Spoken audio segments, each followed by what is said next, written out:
كي رواد كي الناس الناس دات في فرنسا قبايلي امازيغ مقران امازيغ اللي كان في المزيغ. Il y a président du congrès mondial amazigh مشتاق سكواس الكاتب ميزان تمازغ حوبل فاتتي في ميزان تما la question le congrès de la Tunisie, la Kabylie, etc. Donc, Mess,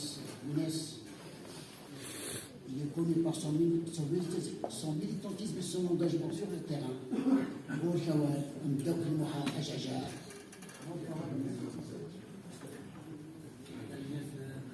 Mess Sloué, Tifawin, Azul Flaout Hidawin, Azul Flaout Ayagazin. سنجوز اللي غادي فرحان إيميليان ديك التايرنين الناس ديك التايرنين اسموس إيمازيان اسموس المروك اللي غادي بالمروك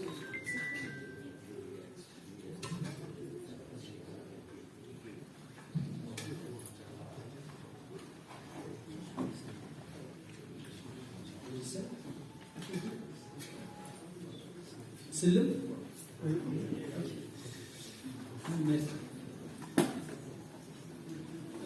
تمورت المروك قلت لي تمورت برانيس غوري اللي عندك تمورتي اما المغربيين حدثن اثمرت من الجزائر نعم تونس نعم ليبيا تمورت نسل ديريو الوس السيوة سي لوازيس الواحة الصحراء مصر قرب الحدود ليبيا دي مازيغن توثلاين تمازيغ يلس تعرض لي فامي اللي nous invitent tous les jours باش انت امنسي غرسا باسكو وفن نكوني نوفن غرسا ثومات نوثني وفن غرنا ثومات دونك نيكغوري لانت الحدود فريق سوغافا لافريك دو نور لي فرونتيير ادمينستراتيف مي الحدود امزروي يتيني بلي حدود سرسيت فرنسا اي نكوني سكزيك تمازغا واللي في نساء غالنا. Maintenant, les États sont une réalité, il y a des frontières, on fait avec.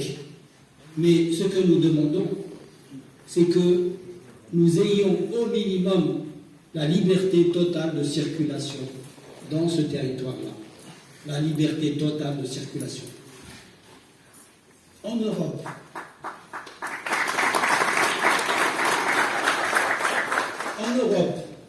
entre le Portugal et la Lituanie, il y a non seulement la distance géographique, mais il y a tout qui les sépare. L'histoire, la langue, la culture, tout sépare la Lituanie du Portugal. Et pourtant, du Portugal à la Lituanie, vous circulez avec une pièce d'identité, comme si vous étiez dans votre propre pays. Et nous, entre le Maroc et l'Algérie, il y a des barbelés.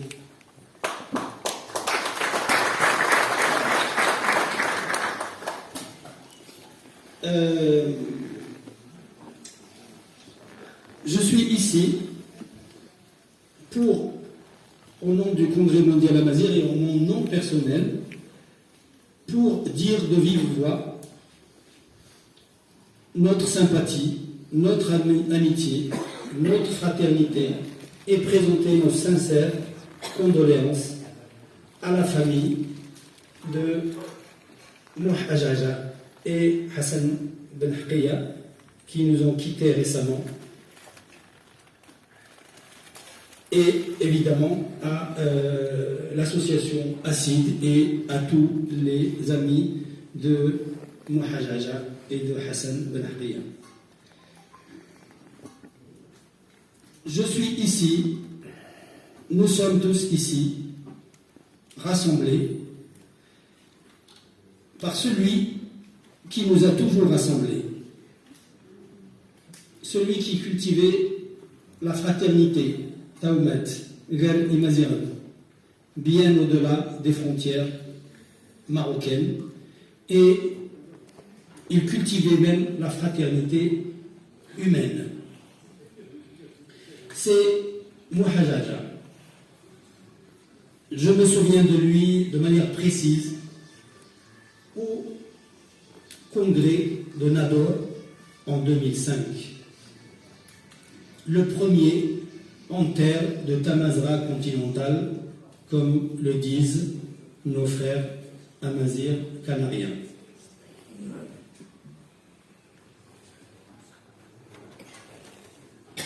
Je me souviens de ce congrès particulièrement parce qu'il devait se tenir à Almería, en Espagne. Et au mois de février 2005, le Maroc avait décidé de supprimer l'obligation de visa pour les ressortissants algériens. Et immédiatement, nous avons changé la destination du congrès de Almería pour le déplacer au Maroc. Et nous ne sommes pas allés loin de Almería, qui se trouve sur la rive nord de la Méditerranée. Nous sommes allés en face sur la rive sud de la Méditerranée, à Nador. Et nous sommes allés voir l'association Fanoukra et les associations locales.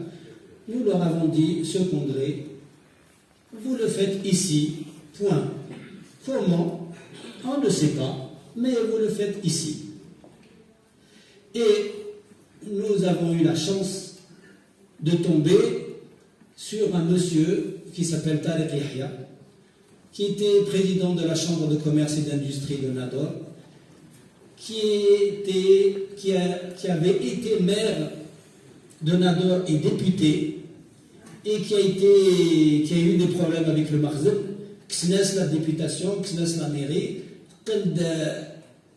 la présidence de la Chambre de commerce et d'industrie, et il a réuni. Je me souviens, je suis venu à peu près un mois avant et je suis allé dans son bureau. Il a réuni son personnel et il leur a dit, pendant les 3 jours du congrès, ce n'est plus moi le président de la Chambre de commerce et d'industrie, c'est lui. Donc, il nous a offert toute la Chambre de commerce et d'industrie avec ses photocopieurs et tout et tout. Et c'est comme ça que le congrès a eu lieu à Nador, et c'est là donc où mes souvenirs les plus précis, c'est là d'où sont liés mes souvenirs les plus précis de Mouhajaja. Et je rends également hommage ici à Hassan Ben Haqiya, que je n'ai pas connu comme Mouhajaja, mais que j'ai croisé 1 ou 2 fois, et que j'ai souvenir d'un homme rigoureux, et que j'ai connu en fait plus par les lectures de ses articles qu'il publiait notamment dans le journal Tawiza de Mohamed Boudhan, que je salue ici. Et pour revenir au congrès de Nador et à Mouhajaja, même si tout le monde s'interrogeait sur l'attitude des autorités marocaines, est-ce qu'elles vont autoriser ou pas ce congrès à Nador, ce qui était important pour nous, c'est est-ce que les Amazirs de ce pays tenaient à ce que ce congrès ait lieu au Maroc ou pas. Ce n'était pas le problème du Marzen, c'était le problème de nous. est-ce qu'on y tenait, est-ce qu'on le voulait ou pas. Et parmi nos plus forts appuis, à part les RIFIN, notamment les RIFIN de Nador, il y avait l'association ASSID et Mouhajaja, mais aussi ses amis les plus proches, comme Youssef, comme Mimoun, qui est là, comme Brahim, Ali, et bien d'autres. Je me souviens également d'une réunion qui s'est déroulée chez Mohamed Boudhan, à Nador, à peu près, je ne me souviens plus, c'est quel jour ou 3 semaines ou un mois avant le congrès, et qui m'ont également, j'étais à l'époque président, exprimé leur soutien, et naturellement, ils ont participé à ce congrès historique, et l'équipe dirigeante issue de ce congrès a été également assurée par leur soutien pour continuer l'aventure. Et dans cette équipe dirigeante, il y avait des personnes qui sont parmi les organisateurs de cette rencontre aujourd'hui. Je veux parler de Kemal Saïd et Khalid Zerani. Je ne peux pas ne pas évoquer également le congrès qui a suivi immédiatement le congrès de Nador, c'est celui de Meknes en 2008, et donc qui s'est déroulé ici, et naturellement porté par la principale association de Meknes, l'association ASSID. Et tous les membres de cette association, dont faisait partie Mouhajaja, avait porté ce congrès de manière très volontaire, enthousiaste, joyeuse et dynamique. Ce congrès fut historique aussi, parce que je me souviens, la séance d'ouverture s'est déroulée à la salle des congrès de la municipalité de Meknes, et elle était archi-comble jusqu'à refuser du monde. Il y avait plein de monde sur les côtés debout. Je crois peut-être que cette salle n'avait jamais connu une telle affluence. Et ce congrès, c'est vrai qu'il s'était très très bien déroulé, avec une participation record, exceptionnelle, de toutes les parties de Tamazgha. Et je me souviens qu'on avait eu le soutien de manière exceptionnelle, je le dis publiquement, on avait reçu 45 000 euros du gouvernement catalan et du gouvernement basque. 30 000 euros des Catalans et 15 000 euros des Basques. Et l'association ASSID avait carte blanche, évidemment, pour organiser le congrès matériellement ici. Et je n'étais pas vraiment au courant de comment il s'était débrouillé pour l'organisation matérielle. J'ai appris simplement que le Wali de l'époque n'y était pas pour rien dans la bonne organisation de ce congrès. Et évidemment, je suis très content qu'il l'ait confirmé aujourd'hui. Et naturellement, je tiens à le dire aussi, jamais je n'avais rencontré Hassan Aourid avant, ni pendant le congrès, et jamais on a eu la moindre influence de la wilaya de l'époque sur l'organisation, sur le contenu, sur absolument rien. Nous l'avions organisé ici, aussi librement que nous l'avions toujours organisé, et que nous l'avions organisé 3 ans plus tôt à Nador. C'est très important à dire, mais il est vrai aussi que j'ai rencontré Hassan Aourid, je ne sais plus, c'est 2 ans ou 3 ans plus tard, juste par amitié pour discuter, tout en ne sachant pas précisément quel rôle il avait joué dans l'aide à ce congrès. Mais je me suis mis un peu à rêver d'avoir des personnes dans les pays de Tamazgha, comme lui, qui, de manière sincère, contribuent au minimum à la libre expression de la mazérité dans son pays ou dans ses pays, comme vous voulez. Parce que je dois dire aussi pour l'histoire que le congrès à Meknès n'était pas un choix, c'était un plan B. Parce que le plan A, c'était la Kabylie. Parce qu'on s'était réunis à Nador et on s'est dit, pourquoi pas le voisin de l'Est. Et naturellement, puisque le mouvement Amazigh en Algérie, c'est beaucoup en Kabylie, naturellement, on est allé là où il y a le plus de force. Et je me souviens, on a cherché une salle. On n'a pas... C'est pas qu'il n'y a pas de salle. À Tizi Ouzou, dans les deux principales villes de Kabylie, à Tizi Ouzou et à Gaïez. Et il y a des salles. Mais ce qui n'est pas public dans ce pays, c'est que la police dit à tous les gestionnaires de salles ou les propriétaires de salles, y compris les salles des fêtes et de mariage, que vous devez informer les autorités avant de louer votre salle à qui que ce soit. Et donc, quand on disait association Amazigh au congrès, alors congrès mondial Amazigh, faut pas y penser, il ne faut pas le dire, mais même association locale, l'information va d'abord à la police, et si la police dit oui, c'est oui, sinon c'est non. Et donc, c'était non.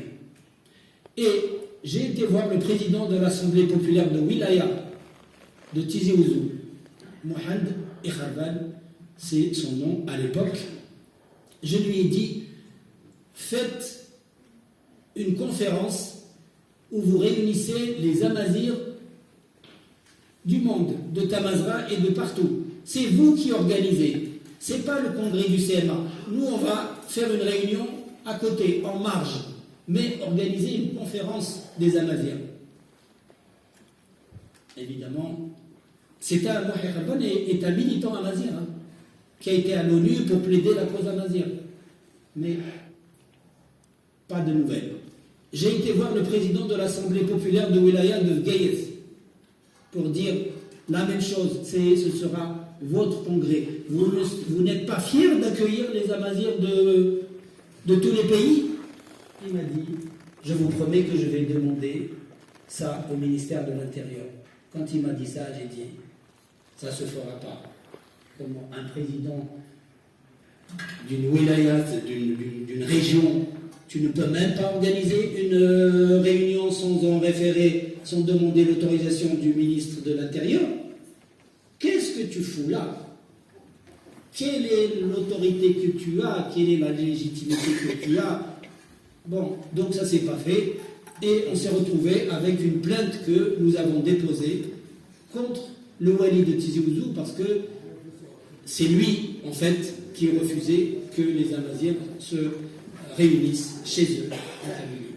Et donc, nous nous sommes repliés sur le Maroc et évidemment, pour les autorités algériennes et pour le pouvoir, pour la presse marzénienne algérienne, nous étions devenus sous le contrôle de qui? Du Marzen marocain, puisque nous nous réfugions au Maroc pour tenir nos congrès.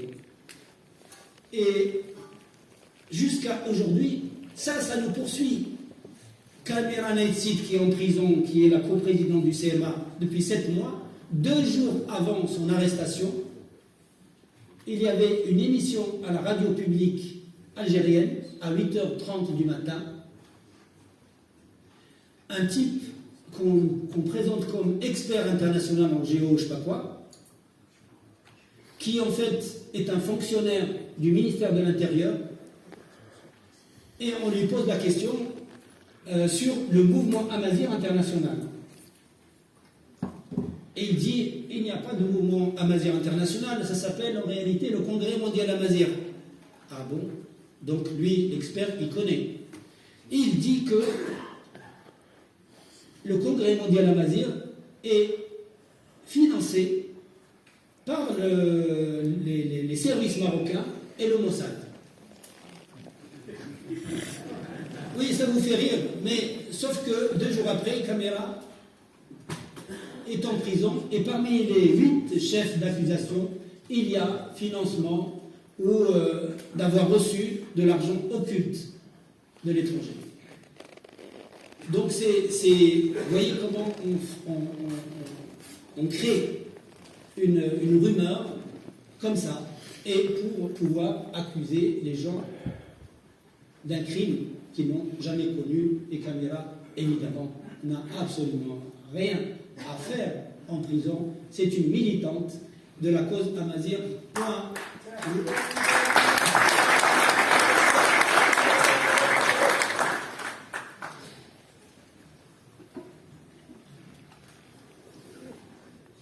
Je reviens à Mouhajaja, pardon, pour cette divagation. Mouhajaja nous a suivis dans toutes les rencontres, toutes les conférences, et bien entendu, comme le rappelait Brahim tout à l'heure, il a fait le voyage jusqu'à Djerba pour le premier congrès en terre amazigh de Tunisie en 2011. Et il a toujours été à nos côtés pour nous prodiguer ses conseils et ses encouragements, pour écouter 2 minutes même pour le congrès mondial amazigh.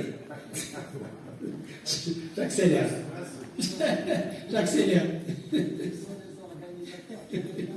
D'accord. Et donc, Mouhajaja a aussi partagé avec nous cette conception de Tamazra sans frontières, et c'est l'occasion pour moi de renouveler, au nom du Congrès mondial amazigh et en mon nom personnel, que cette frontière soit réouverte après une fermeture de 28 ans.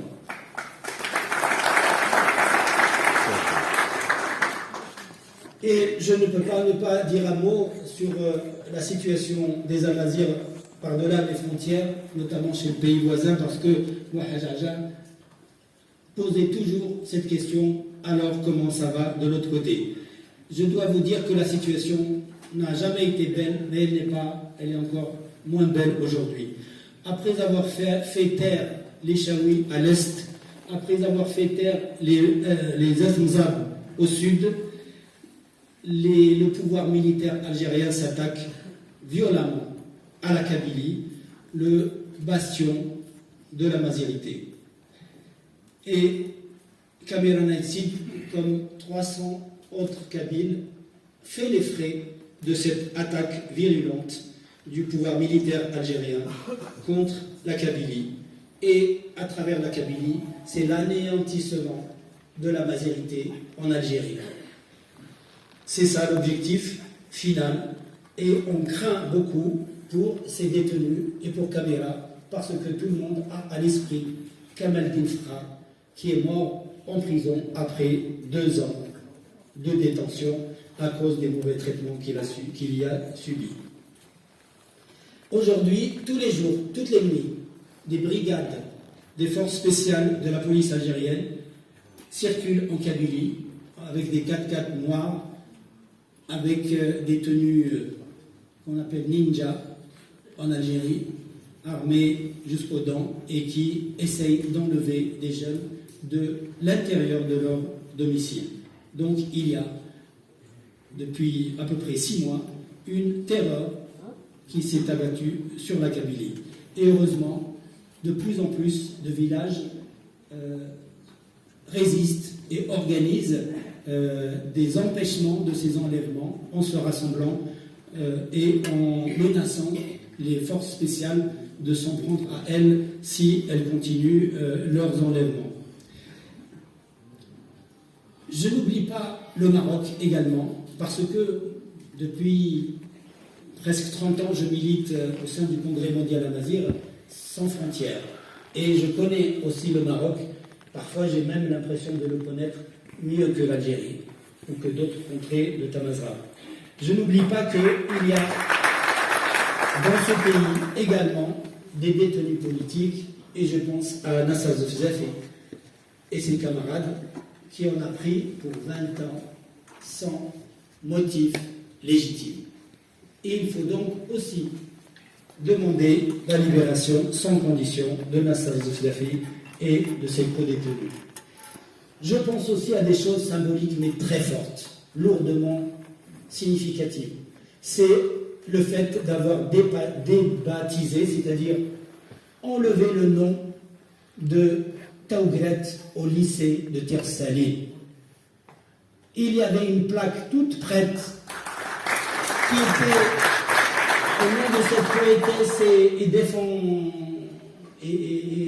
et défenseur de résistante à la colonisation française de la région du Moyen Atlas. Ils ont préparé la plaque prête à être posée.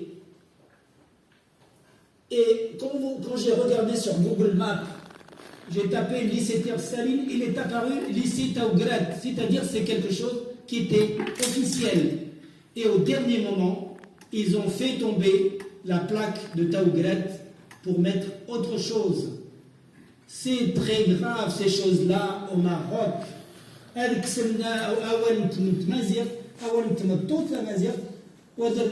Autre chose, ça veut dire Saglin, Azal, Mqima, Ntmatout, Saglin, Azal, Mqima, Ntmazir, à la cave. C'est pas normal ces choses-là. Autre chose symbolique, la loi organique de 2019 sur la mise en œuvre du caractère amazir, de caractère officiel de la langue amazir, il est clairement mentionné que tous les documents officiels doivent être écrits en tamazirt, en arabe évidemment, et en tamazirt. Il fallait une autre loi, ils ont osé voter une autre loi pour faire adopter la carte d'identité, une nouvelle carte d'identité, ou une langue qui n'est pas dans la loi organique tafranciste est liée dans la nouvelle carte d'identité. Et tamazirt qui est dans la loi, elle n'est pas dans la carte d'identité. Ça veut dire quoi ça? C'est un mépris. Et c'est fouler une loi. Ils vont jusqu'à adopter une nouvelle loi pour effacer une loi déjà adoptée. C'est ça la démocratie? Non, je ne suis pas pour cette démocratie-là qui me nie. Parce que ma vie à moi, mon existence à moi, ce n'est pas une question de démocratie.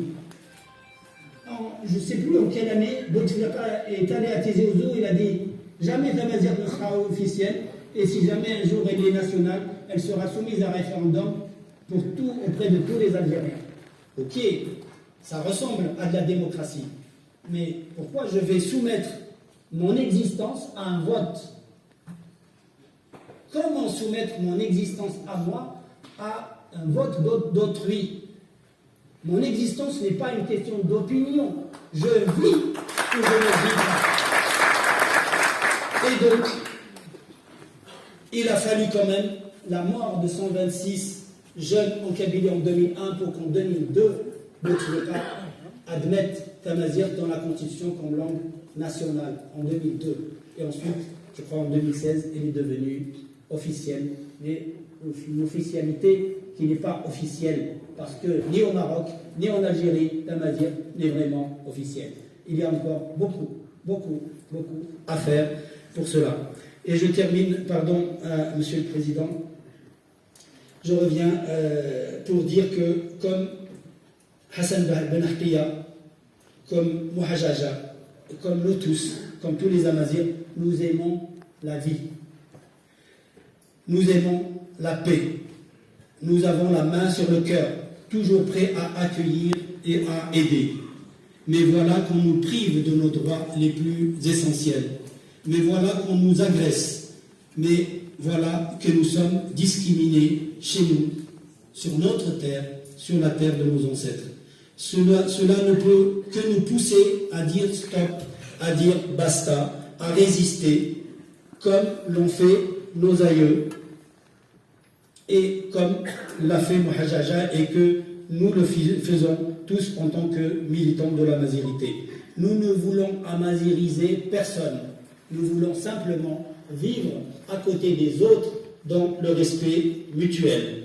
Et je rends donc hommage à tous les résistants, à commencer par Mouhajaja, pour Hassan Ben Ahtiya, Hamada Dgherni, Mounib et bien d'autres. Et c'est ce que nous continuerons à faire, c'est ce que nous continuerons de porter la résistance et la lutte pour Tamazight sur la terre où il est né, la terre de Tamazra, Tenbez, Toudak et Tamazight.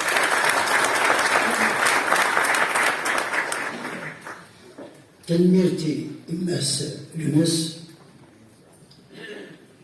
Goudiwawa évidemment. On ne peut pas empêcher nos grands amis qui sont venus de loin et les priver de cette audience pour dire des choses qu'ils ont à dire, et ces choses-là sont très intéressantes et ils nous interpellent. La lutte continue, il n'est pas fini. L'avenir est à nous.